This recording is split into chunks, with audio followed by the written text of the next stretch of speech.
You've probably heard the stories, right? Tales of animals acting strange just moments before disaster hits.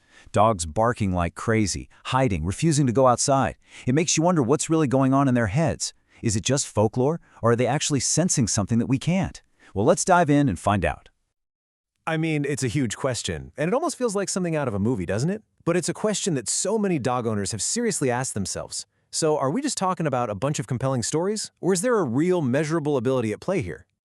And then you hear a story like this, and wow, it's just impossible to ignore. See, this isn't just about a dog being a little nervous. We're talking about specific, urgent behavior that literally saved a family. It's an absolutely chilling, powerful account.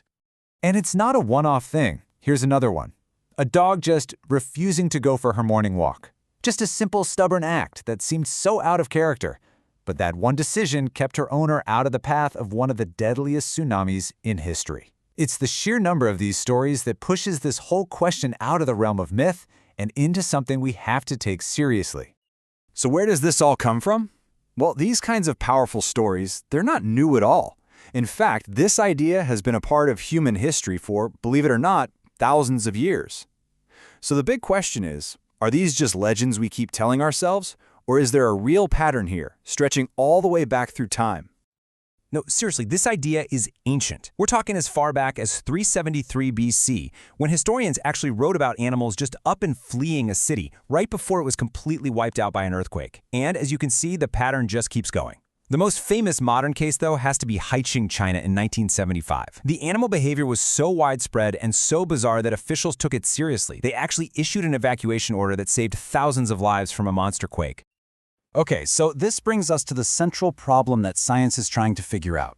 On one side, you've got the idea of a genuine ability, a premonition. But on the other side, you have something called confirmation bias. And we all do this, right? It's where we remember that one time our dog freaked out right before a thunderstorm, but we totally forget the 10 other times he freaked out and absolutely nothing happened. We're just connecting the dots after the event. So how do we get past this debate? How do we separate fact from coincidence? Well, you turn to science.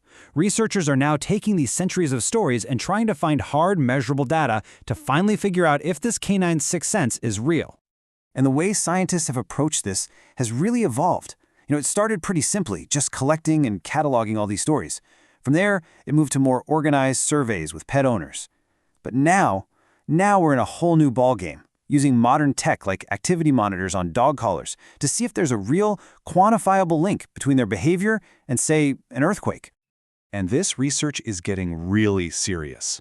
One huge study looked at 160 earthquakes and found some pretty strong evidence that animals were, in fact, detecting something beforehand.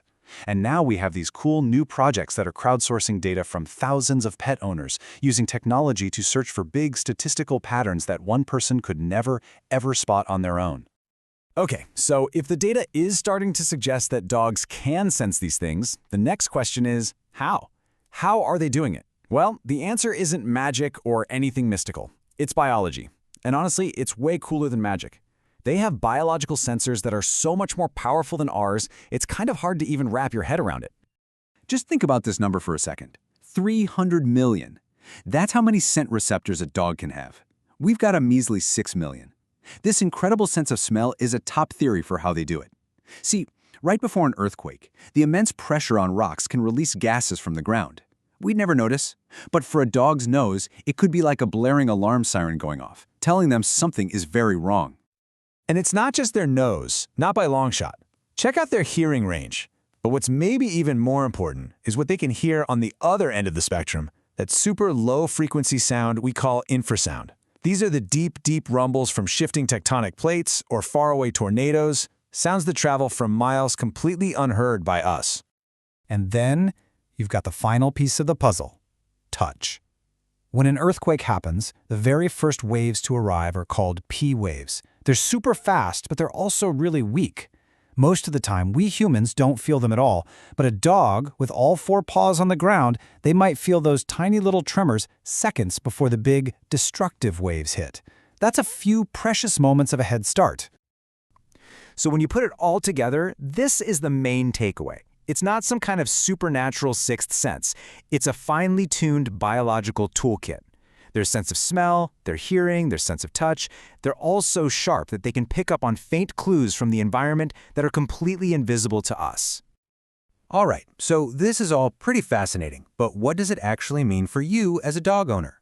How can you learn to read these potential signals from your dog without, getting paranoid every time they whine?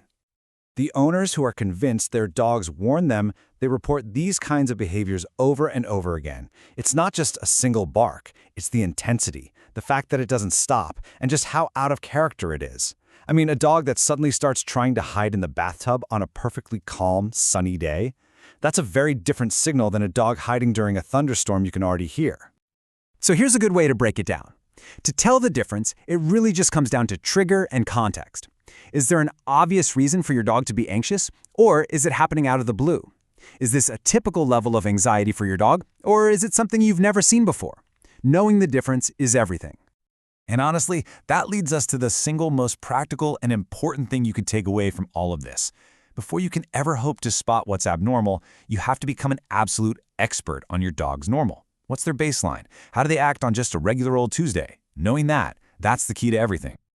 All right, so we've looked at the stories, we've gone through the history, and we've unpacked the science.